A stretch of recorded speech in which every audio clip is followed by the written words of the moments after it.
I know that you're eagerly waiting, and that's why I'm here. So I'll be talking about the special next generation fluid for next generation vehicles. So I'm Nilesh Kadu from Lubrizol, handling driveline businesses for India and Middle East. So we start with what is the agenda, what I will be covering. So I'll be covering electrification market just for your knowledge, though you have much. And then about the driveline fluid, electrical fluids we will be talking about. So before that, I would like to introduce Lubrizol. Who are we and what we do? Lubrizol, almost 100 years, we have been actually pioneering in specialty chemicals. We have been providing solutions, innovative solutions to our customers, and specifically working on the automotive side, industrial lubricant, as well as home care, personal care. So in a day-to-day life, most of the materials, what you use, we are present over there. If you want to understand which are those materials, we can talk furthermore after this presentation.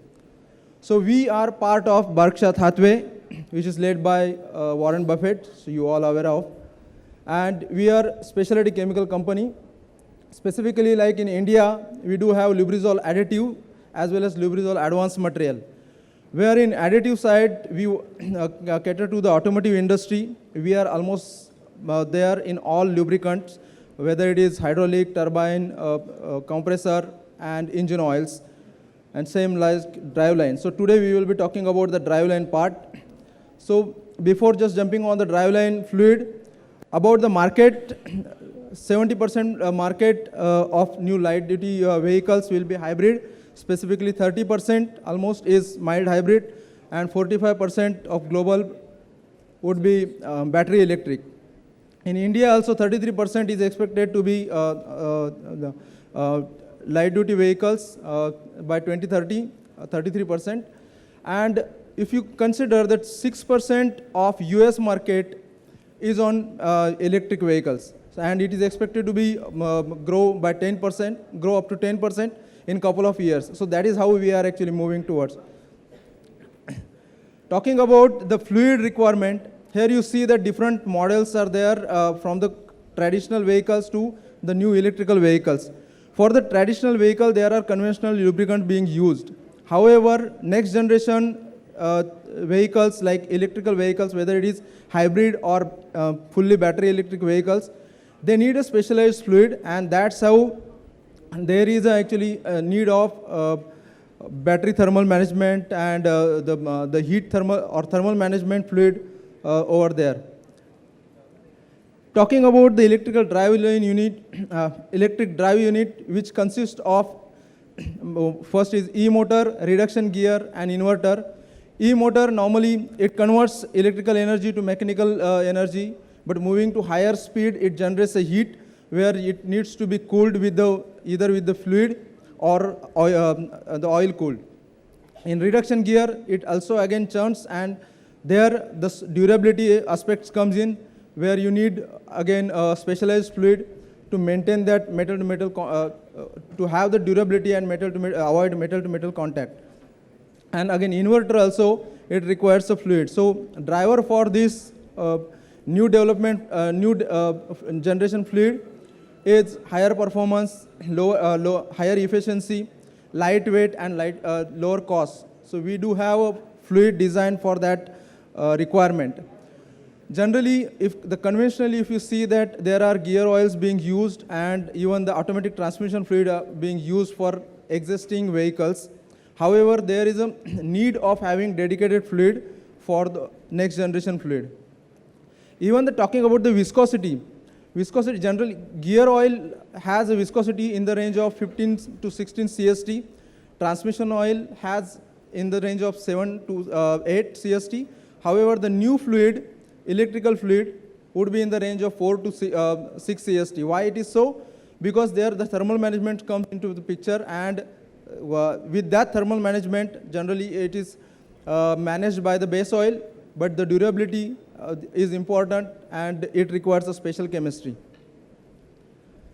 What are the challenges to develop those fluid, and what aspects we look into while developing those fluids? So first is that suitable electrical properties. You must have heard that breakdown voltage for the oil. Here the special fluid being used, it has to have a good conductivity, neither higher nor lower, because the higher conductivity, it will have a current leak.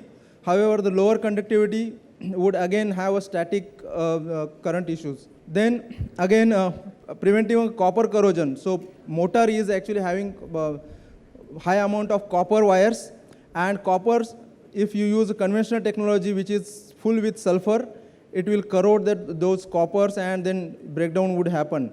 And you can imagine you are running that electrical vehicle on national highways or expressways, and suddenly motor stops.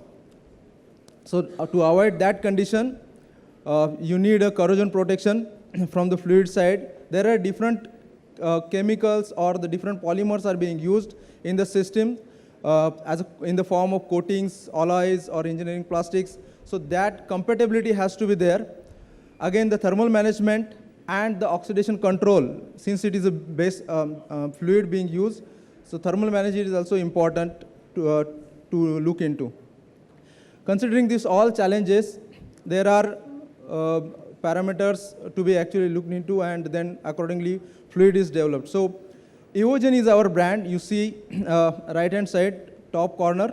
So Evogen is our brand for the fluid, and we compared with the different fluid in the market being used for the conventional technology, and comparing with that, it has a higher good electrical property, having lesser conductivity but not completely resistive. Again, copper corrosion, which is prime important to look into. There are different methods available. So generally for lubricant, ASTM D130 is a common method for measuring that copper strip and understand that what is the impact of sulfur in the lubricant having on the copper. There is another method OEM prefer, which is half in and half out method. This test method here, it is only 80 degrees Celsius is mentioned. However, it can be changed up to 150 degrees Celsius based on the requirement or hardware requirement. What happens over here, that half part of that copper strip is dipped into the oil, and half part or portion is exposed to the vapors. So there you need to have a vapor protection also, and based on that performance, oil category or suitability of oil is evaluated. In addition to that, Lubrizol has a proprietary and patented technology on the one test, which is wire corrosion test. It is similar to that half in, half out kind of a technology or the phenomenon, where you see that there are small thin wires, copper wires, immersed into the oil, and some portion of that wire are in the vapor phase. And current is passed through, and resistance is measured. Once that resistance is being developed because of the corrosion or deposits, then the efficacy of fluid is evaluated. Just to give you an overview about the comparison with the conventional fluid technology and the electrical fluid. So here I have compared the API GL5 kind of a fluid, where you see that electrical fluid runs for a longer time in vapor as well as solution phase. However, GL5, which contains sulfur, higher amounts of sulfur, it develops that resistivity and it breaks down. So that's why immediately after 10 hours, it had failed. Now you will ask that why to consider GL5 or API which has that API GL5 fluid which has higher sulfur. Why not to ATF, which is being used normally for electrical vehicles currently? Which ATF has, the automatic transmission fluid has lower sulfur compared to GL5, but in that sense also E-fluid performs far better, and that's how it proves that our technology. And the temperature difference also gives you a confidence on fluid performance. So now we talked about the copper performance, lower viscosity. However, the durability aspect is important because there should not be a metal to metal contact. Since we are going on the lower viscosity, So there are chances that you may have a abrasion or a scuffing kind of a performance. So there are tests available from the ASTM side as well as OEM side. So one of the tests is FZG gear test, where on the top right side you see that that's a test equipment which contains two gear. One is stationary, another is moving. It is important to see that compatibility with the elastomers and the material or polymers being used in the electrical vehicle. So that compatibility with the polyester, polyamines is to be actually compatibility to be seen, and our fluid performs far better over there. So this technology is specifically for next generation fluid or next generation technology, where the e-motor is in combination with the gear system, and similarly we talked about heat transfer, thermal stability. So we are leading this industry and in terms of additive manufacturing. And just to summarize, we do have developed that Evogen series of fluid, which has a different platforms or different offerings based on the hardware needs. So thank you.